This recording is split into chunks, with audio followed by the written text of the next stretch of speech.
કચ્છના બાયાવરી વાડ ગામમાં અંગત અદાવતમાં બે જૂથ વચ્ચે મારામારીની ઘટના સામે આવી છે, જેમાં એક યુવકનું મૃત્યુ નિપજ્યું છે.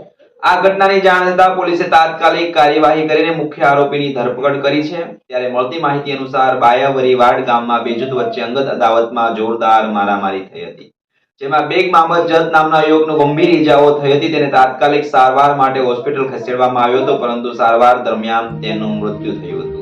અબડાસા પોલીસે આ મામલે ગંભીરતાથી લઈને તાત્કાલિક તપાસ હાથ ધરી છે. ત્યારે પોલીસે હત્યાનો મુખ્ય આરોપીની પણ ધરપકડ કરી છે.